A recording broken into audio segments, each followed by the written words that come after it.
आज हम जनन यानी रिप्रोडक्शन को जानेंगे। तो जनन किसे कहते हैं? क्या जनन किसे कहते हैं? तो जनन वैसी प्रक्रिया है जिसके द्वारा प्रत्येक जीवधारी अपने समान जीवों की उत्पत्ति करता है ताकि उसका अस्तित्व इस पृथ्वी पर बना रहे। क्या रहे? इस पृथ्वी पर उसका अस्तित्व बना रहे। यानी जनन जो है, जनन एक ऐसी प्रक्रिया है जिसमें जीव अपने ही समान संतति यानी संतान उत्पन्न करते हैं, जनन कहलाते हैं। जनन तंत्र किसे कहते हैं? क्या है कि जनन तंत्र किसे कहते हैं? तो जनन की प्रक्रिया में भाग लेने वाले अंगों को सम्मिलित रूप से जनन तंत्र कहते हैं। क्या कहते हैं?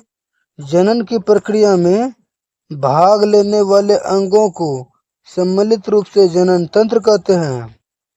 जनन के प्रकार को जानेंगे हम। जनन के प्रकार यानी जनन के कितने प्रकार होते हैं? तो जीवों में जनन मुख्यतः दो प्रकार से होती है। यानी जीवों में जो है जनन वो मुख्यतः कितने प्रकार से? दो प्रकार से होती है। पहला है अलैंगिक जनन और एक है लैंगिक जनन यानी एसेक्सुअल। क्या है?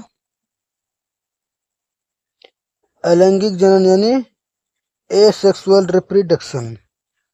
तो ये जो है अलैंगिक जनन किसे कहते हैं? जनन की वैसी प्रक्रिया यानी जनन की वैसी प्रक्रिया जिसमें दो भिन्न लिंग अलग से भाग नहीं लेते। यानी दो भिन्न अलग से भाग नहीं लेते यानी दो लिंग जो है वो अलग से भाग नहीं लेते हैं, बल्कि दोनों के गुण एक ही में मौजूद रहता है।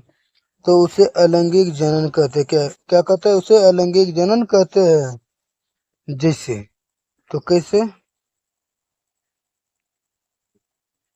जैसे है बैक्टीरिया। क्या है? बैक्टीरिया, केंचुआ, जोंक, ये तीनों जो है ये तीनों अलैंगिक जनन है। क्या है? अलैंगिक जनन। तो अलैंगिक जनन की विशेषताएं को हम जानेंगे। क्या जानेंगे? अलैंगिक जनन की विशेषताएं। तो अलैंगिक जनन की कितनी भी विशेषताएं हैं?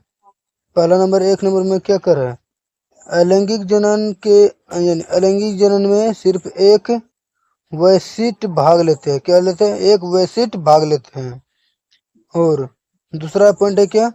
इस प्रकार के जनन में नर युग्मक के शुक्राणु तथा मादा युग्मक के अंडाणु अलग से भाग नहीं लेते हैं। यानी इस प्रकार के जनन में जो है नर युग्मक के शुक्राणु और मादा युग्मक के अंडाणु अलग से भाग नहीं लेते हैं। और तीसरा पॉइंट क्या है? इस प्रकार के जनन में कम समय में अधिक संतान की प्राप्ति होती है। यानी इसमें कम समय में ज्यादा संतान प्राप्त हो जाता है। और इसमें जो है समसूत्री विभाजन द्वारा जनन होता है। इसमें क्या है? इसके द्वारा जनन होता है।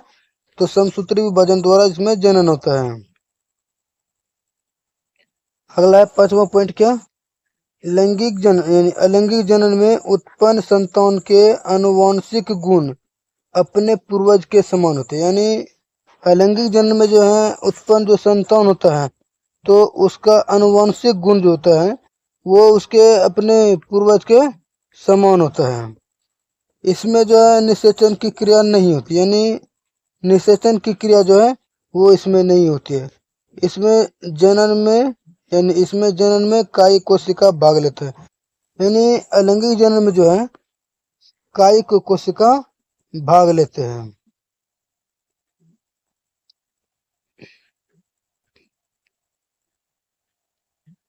अलैंगिक जनन की विधियां यानी अलैंगिक जनन की कितनी विधियां हैं? तो अलैंगिक जनन की मुख्य रूप से 4 विधियां हैं। यानी अलैंगिक जनन मुख्यतः 4 विधियों द्वारा संपन्न होता है। तो पहला क्या है? विखंडन। दूसरा है मुकुलन। तीसरा क्या है? अपखंडन या पुनर्जनन।